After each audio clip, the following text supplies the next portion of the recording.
I'm so impressed with him. I just makes me sick that he didn't win this game. And I know what it meant to him. We're all riding with him. We all feel it. He had them ready to play. And he had them ready to play. He was right. He saved up a few things, but he did have them really ready to play. If this team will continue because of in my mind, the skill level and the age level, will continue to improve. We got better in the second half on defense. We did that. And we just left some plays out there that if we made them, I thought Dyke may have played one of the best games I've ever seen him play.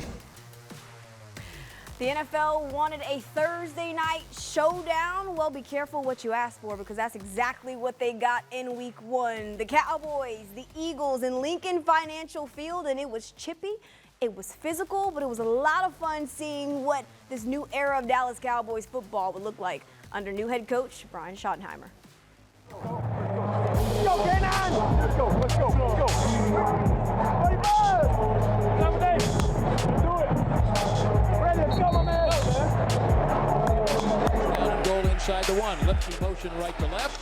Handoff, Javonte Williams. And the Cowboys score the first touchdown of the season.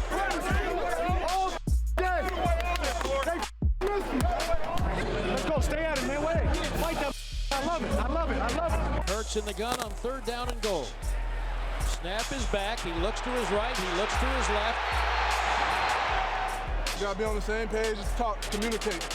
Get the call, echo the call. Hey, don't speed up and rush. Y'all got time to get there. Trust your plan. Y'all got this, boy. Y'all got this. Snap goes to Prescott. Handoff. Williams up the middle. Plowing for the touchdown. First 3 and out this next drive. First 3 and out this next drive. First 3 and out this next drive, man. Let's go. Little pressure, and again, there's no edge player on the left side. He runs to the 5, dives to the pylon. The guy's an awesome scrambler. We recognize that, okay? Everything, you got to keep playing with extension, okay? When you're going to make the tackles, do not leave your feet. There's too many people leaving their feet. Those are the ones that we're giving up, okay? But guys, all I'm saying is, do not lose heart. Just stay on your grind. Stay on your escape. Stay on your extension. Stay on your counter. Make everything go. Stay in the fight. Stay in the fight. Stay in the fight. Stay in the fight. Just keep running. Good things happen when you run. A lot of fight shown from the Dallas Cowboys. Unfortunately, they fall short, 24-20, the final in Lincoln Financial Field. But as you heard at the beginning of the show, Jerry Jones was pleased with what he saw in Philly, specifically on this offense. You watched this team over the last couple of years. They've been too predictable. Well, Thursday night, what jumped off the tape is the use of motion and play action. Head coach Brian Schottenheimer, you can tell he's putting his touch on this group. Also with Kevontae Turpin, you love to see him more involved in this offense, using a career high rate of 53.8% in motion. That's the highest by a Cowboys receiver since 2018 with a minimum of 20 snaps. But it kept this Eagles defense moving, created some mismatches where Dallas was able to take advantage. And something you also love to see is CeeDee Lamb finishing with 100-plus receiving yard games. This Cowboys passing offense, 188 passing yards. Listen, I'll take it, but it was just too many penalties, finishing 4 for 42, and too many drops. Of course, CeeDee Lamb finishing with 2 key drops on that final drive, and the struggle to keep drives alive in the second half was a big factor. Just 64% on 3rd downs, also costly for the Dallas Cowboys. A few things they wish they could take back. As I said, he did everything he can to give us opportunity, especially one as a head coach and having us prepared with the way we went out there and we're physical, the way we played together. We've just got to play a little bit more complementary, and what I mean by that, right, is defense gets some stops in the first half and we score points in the second half, and then we're going to be proud of the outcome of this game. But as a head coach, he did his job, and as a play caller, he gave us every opportunity, and he was dialing it up. So yeah, it sucks that he didn't get his first win here tonight in game 1, but it's a long season and he's going to get it. How would you evaluate yourself in the game? I got to go back and look at it. It was fun just to be out there. Super thankful and blessed to be back into the game, back with those guys, that line, that group, those receivers. Just felt good, felt great out there. Obviously, there were some throws, particularly right, couple to Jake right there, one to Brev. I want to get a little bit higher. give them a little bit more catchable ball, but I feel like I played a smooth game. Nick Harris, forward star telegram, the offense overall, heavy use of pre-snap motion, some aggressiveness on third and short. Scored 20 in the first half, none in the second. What was your overall evaluation of the offense? Yeah, we got to finish. We got to come out and score in the second half. We've got to get points. You just said it, all 20 were in the first half, and you can't go score 20 in the first half and then lay a goose egg in the second half. So the red zone turnover obviously doesn't help, but we had opportunities even on that drive to score, and we've got to capitalize on those before we even get to that play. So that's not on Miles. That's not on anyone. So we've got to capitalize just as a unit, and that's my point about being process-oriented, and every man in that locker room felt that, particularly on offense, and defense would say the same about the first half. So a lot to grow from. You guys carry a chip on your shoulder coming into the night, defending Super Bowl champs, 8.5-point favorites. I don't think that they have any means of the chip that's on our shoulder. Me personally, I don't know the line. I don't know if I ever know a line. I doubt any guy in that locker room is playing to a line. So we don't give a damn of what that is. This is the NFL, and we know we can win. And we went out there and gave ourselves an opportunity, and we just didn't do it tonight, and they got it. Just keep going. Like I said, we only lost by 4, so just keep fighting, kind of try to put ourselves in better situations so we're up for. You know what I mean? And that's just like the game of football all over the league. You just want to put yourself in the best situation so you're on the total pole. You know what I mean?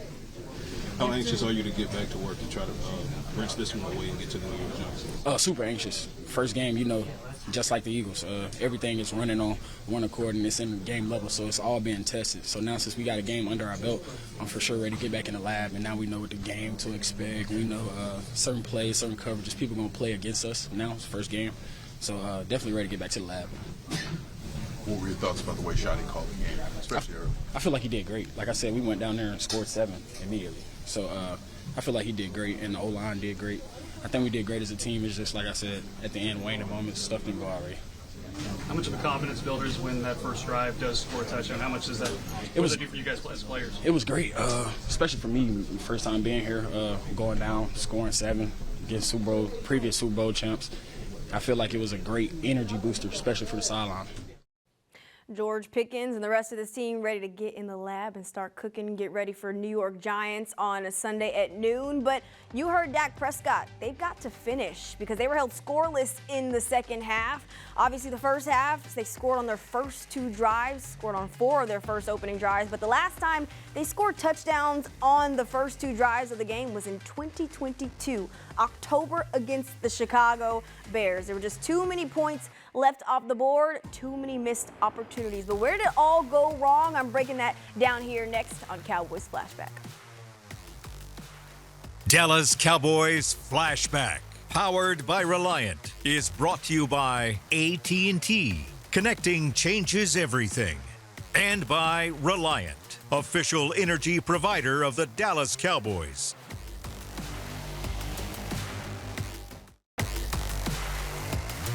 This segment is brought to you by AT&T. Connecting changes everything.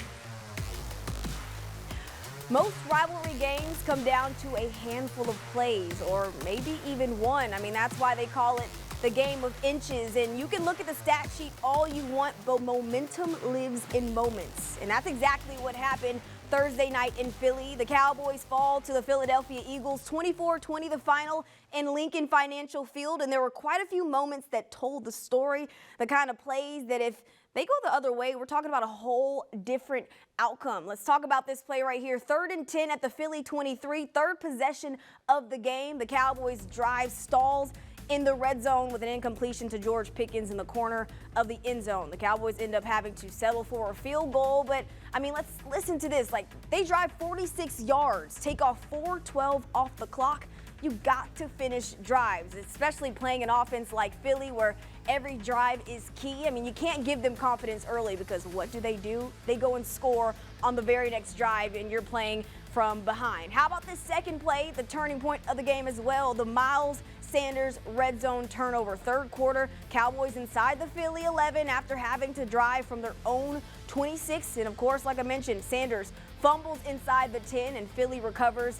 Of course, you got to shout out Dak Prescott for saving a possible touchdown run there. But Dallas built some momentum. The run game had some success. with Williams early on with the 49-yard run from Sanders to the red zone, but it could have taken the lead in the third quarter. Instead, the ball comes loose, and that killed the drive. Obviously, it cost a chance to take control. Then you had that 65-minute weather delay. Last point right here of the game, 45 at the Dallas 45, 2 minutes in the fourth quarter. Dak has the incompletion to CeeDee Lamb. They're down 4. Of course, Dak Prescott doing well, composed with pressure in his face. And George Pickens and CeeDee Lamb do a switch concept that gets 88. CeeDee Lamb one-on-one outside with the corner, and Pickens draws the safety. Of course, Shoddy was absolutely cooking with his play calling, but there's a lot more where that came from. Up next here on Cowboys Flashback, make sure to stick with us because we have George Teague joining the show to talk a little bit more film breakdown. Stick with us.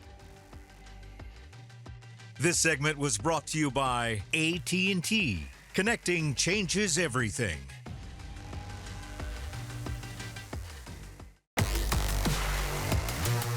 This segment is brought to you by Ashley, the official furniture store of the Dallas Cowboys. Just got to start faster. You know what I mean?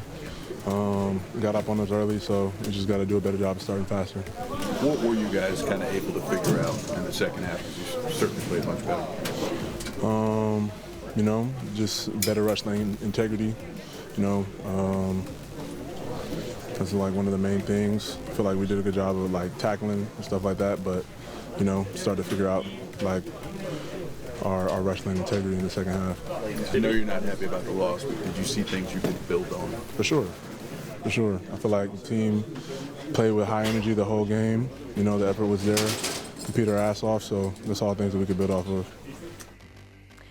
Not much to say post the Philly loss from Osa Odigizua, but the play calling from Matt Eberflus spoke volumes, and also the mid-game adjustments spoke very loud as well. Just too many mistakes on the field, and the Cowboys looking obviously to change that heading into week 2, but we're still recapping week 1 against the Philadelphia Eagles. The Cowboys fall to Philly 24-20, the final, and Nicole Hutchison, your host, alongside George Teague. And the one way that the Cowboys obviously lost this game was getting home, getting pressure, containment.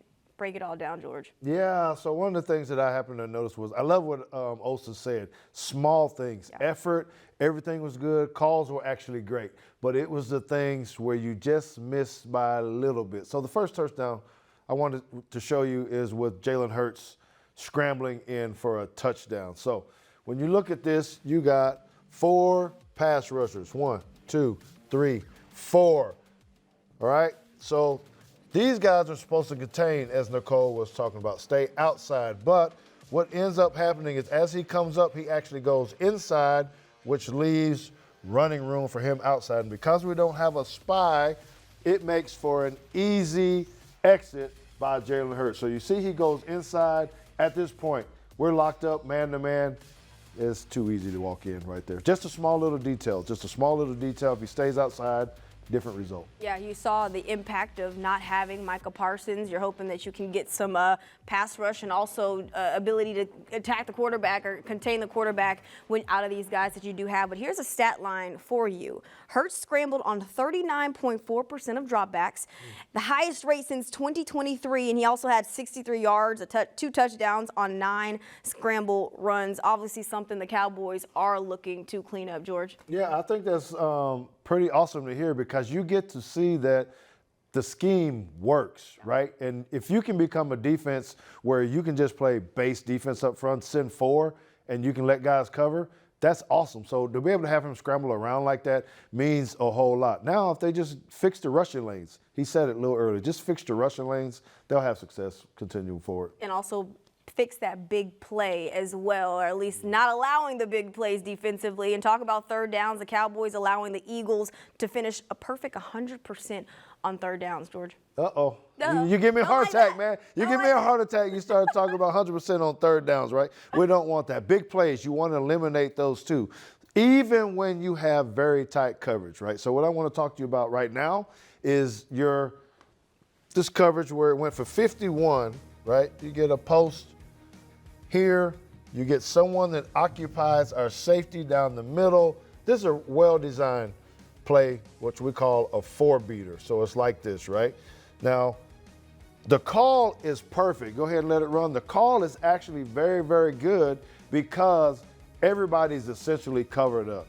There's only one thing that we can do to stop this, and it gets back to those little things once again. So when you see this next angle, right here, if you can just look at his leverage being outside, when you run this post, okay, having an outside leverage, you're automatically beat by alignment, right? So to fix this, it's something they'll have to consider is when do we move inside, right? Because you're losing the safety help. So it's a pretty easy deal. I'm not upset about this. Sure, you want to run it down and knock the ball down, but I think that if you just move him over 12 inches, 1 foot, it's a whole totally different ballgame. I want to ask you something. As a former first-round pick also and a former safety, how did you like this Matt Eberflus play calling?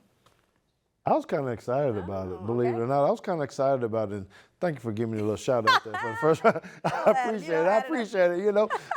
But the thing was you were able to stop the run and you eliminated the pass. You limit Saquon down to 62 yards, right? And you don't let AJ go wild and their second receiver. I mean, that is very, very good thing. So it's very promising when you can see that they're playing base defense, sending four, stopping the run, defending the pass. Man, who knows what this can look like. Who was your X factor defensively against Philly? Oh, man, you know, I think I got to go in the middle, man. You're always talking about stopping the run, right? You get a big trade, you get things coming in, and it proved that you could be able to do that. So Jerry Jones was looking for a lot. I think he got his answer out of his lineman. Hey, you were breaking down Kenny Clark, the X factor of this defense. The Cowboys paid a nice little penny for him, giving up Michael Parsons and also getting in return Kenny Clark and 2 first-rounders. Well, he made an impact in his first debut of the Dallas Cowboys appearance. We're breaking that down up next. This segment was brought to you by Ashley, the official furniture store of the Dallas Cowboys.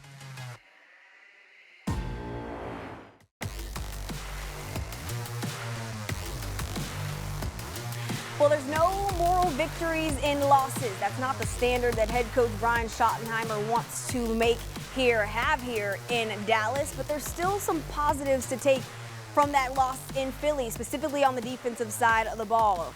Defensive coordinator Matt Eberflus was cooking up some blitzes after the second half, right? Holding Saquon Barkley to also 1 yard on 7 rushes. The interior defensive line had improved. They were tackling better. The containment was better as well, and it even caught the eye of the head man and Jerry Jones. Well, anytime you have a great player and don't have him out there on the field. But I specifically was watching a lot of the guys that were taking up the slack or might have been in the spot. 54 had some really significant impact on their offense. And so all in all, this group adjusted, made the adjustments. We stepped up in the second half on defense. Didn't quite get it done like we did in the first half on offense. But that type of thing does give you encouragement. I'm sorry, though, that we lost the game. We had a fairy tale to step up here and beat the world champs in his first game. But it doesn't always happen the way they wrote Cinderella. But I'm pretty proud of this team. If there's one thing that the Cowboys can hang their hat upon is the run defense as the game improved. I mean, they held Saquon Barkley, a 2,000-yard rusher in 2024, to just 60 rushing yards and a touchdown, averaging 3.3 yards per carry. And the addition of Kenny Clark was also felt, right? When he was on the field, the Cowboys allowed only 2.8 rushing yards. When he was off the field, they allowed 6.6. So a lot of good to take, but still some room for improvement heading into week 2. We're going to wrap things up here on Cowboys Flashback up next. To watch more Dallas Cowboys content on your connected TV, download the Cowboys Now app on Amazon Fire, Roku, and Apple TV.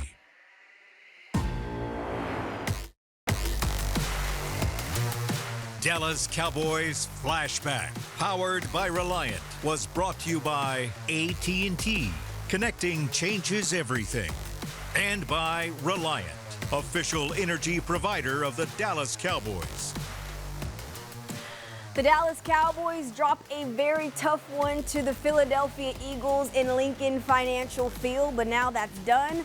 That's a wrap. That's in the books, and that's the beauty of this league. There's no time to sulk. It's just how you respond. And the Dallas Cowboys are looking to respond in week 2 against the New York Giants, a team that had a very long day against the Washington Commanders, right? They're still struggling to find and figure things out with their quarterback. Is it going to be Russell Wilson? You don't really know. They struggle with their run game as well, but the Cowboys had their fair share of struggles, just like the Giants. They're looking to clean that up, though, in week 2 as a kickoff at noon. We'll see y'all then.